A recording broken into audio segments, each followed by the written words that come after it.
문재인 대통령이 오늘 통일부 장관과 국가정보원장, 그리고 청와대 국가안보실장을 한꺼번에 교체했습니다. 취임 후 처음 있는 대북 안보 라인의 대대적인 물갈이입니다. 인적 쇄신을 통해 북한과 대화의 계기를 만들겠다는 판단으로 보이는데요. 먼저 어떤 인물들인지부터 최규진 기자가 소개해드립니다. 통일부 장관 후보자로는 더불어민주당 이인영 의원이 지명됐습니다. 4선 당 원내대표를 지낸 여당 중진으로 남북관계 발전 및 통일위원회 위원장을 지냈습니다. 통일부에 힘을 실어주기 위한 정치인 장관 배정으로 풀이됩니다. 우리가 다시 평화로 가는 오작교를 다 만들 수는 없어도 노두돌 하나는 착실하게 놓겠다. 국정원장 후보자로는 박지원 전 민생당 의원이 지명됐습니다.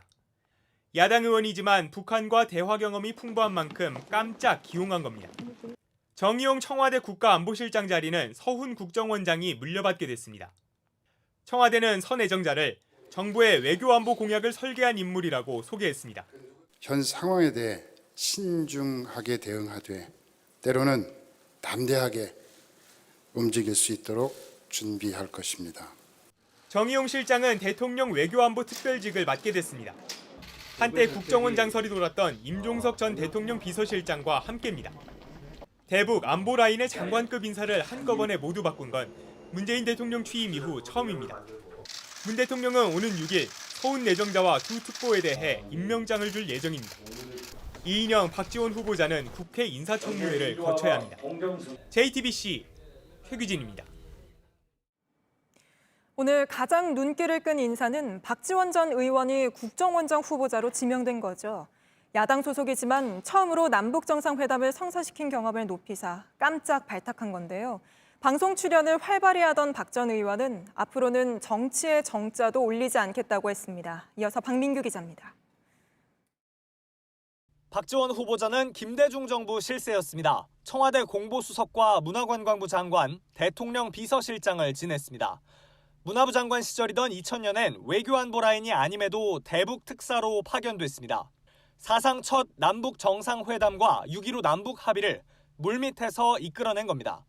현 정부 들어서도 2018년 4월 판문점, 9월 평양에서 열린 정상회담 때 대통령 특별수행원 자격으로 참여했습니다.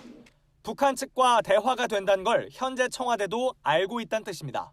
2000년 남북 정상회담 합의를 이끌어내는 데 기여하였으며 북한에 대한 전문성이 높다는 평가입니다. 사선 의원 출신인 박 후보자는 2016년 민주당을 나왔고 지난 총선 땐 민생당으로 출마했습니다. 지금도 당적은 보유하고 있습니다.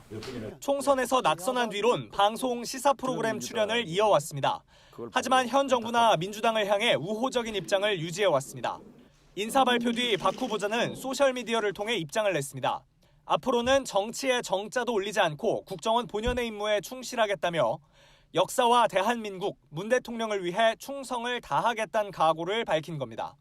JTBC 박민규입니다. 새로 짠 외교안보 라인이 앞으로 남북 그리고 북미 관계에 어떤 영향을 줄지 정재훈 기자와 한 걸음 더 들어가고 있습니다.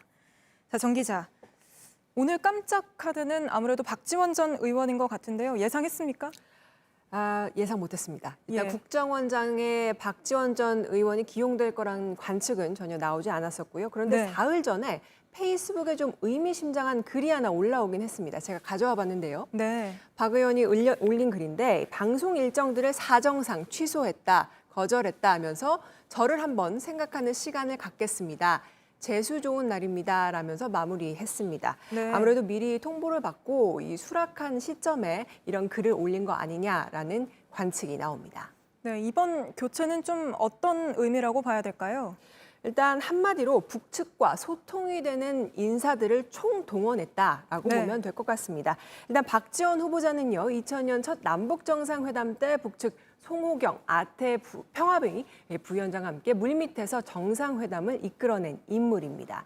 그리고 서훈 신임 안보실장 역시요, 현 정부 들어서 세 차례 남북 정상회담을 만들어낸 주역이기도 하죠. 네. 그리고 이인영 통일부 장관 후보자도 20대 국회 남북관계 발전 특별위원장을 맡았고요. 2017년부터는 한 해도 거르지 않고 민통성 통일 걷기 행사를 진행해 오기도 했습니다. 그리고 새로 외교안보 특보가 된 임종석 전 비서실장도 북한에서 매우 호감을 갖는 인물로 알려져 있고요. 그리고 김여정 제1부부장관은 말이 통하는 사이다 이렇게 알려져 있기도 합니다. 네, 면면이 정말 그런데요. 그럼 이런 인사로 결국에는 남북 관계, 북미 관계를 되살리는 포석으로 삼겠다 이렇게 보면 될까요? 그렇습니다. 일단 평창 동계올림픽 이후에 한반도 평화 프로세스를 가동해서 세 차례의 남북 정상회담 그리고 두 차례 북미 정상회담, 남북미 판문점 회동까지 숨가쁘게 달려왔는데 지금은 사실상 다 교착에 빠진 상태입니다. 네. 한마디로 이번 인사를 통해서 한반도 평화 프로세스 시즌2를 시작해보겠다. 네. 이런 의미로 보입니다.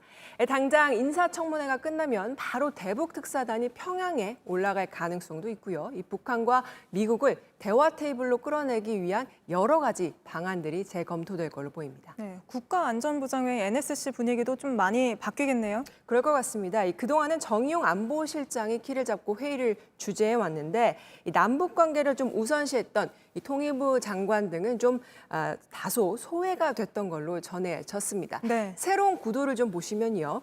서훈 안보실장과 박지원 국정원장 후보자 그리고 이인영 통일부 장관 후보자가 경쟁적으로 남북 관계의 드라이브를 걸 걸로 보입니다. 네. 인사 자체로 북한과 미국에 주는 메시지가 굉장히 강한데 이 남북 관계를 앞세워서요. 북미 관계를 견인해 보겠다 이런 우리 정부의 의지가 좀 나타나는 것 같습니다. 네. 그리고 앞으로 미국과의 소통도 더 활발해질 걸로 보이는데요.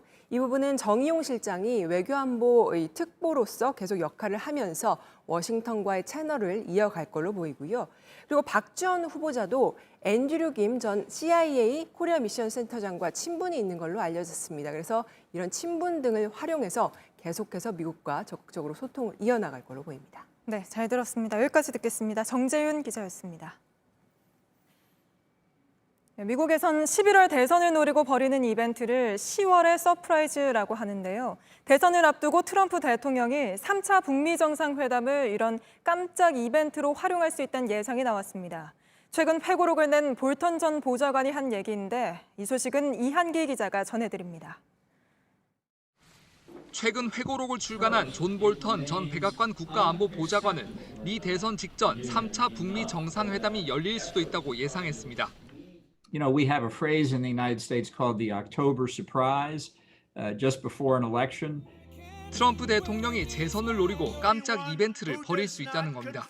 If the president felt he was in deep trouble, another meeting with his friend Kim Jong-un might look like something that could turn things upside down again.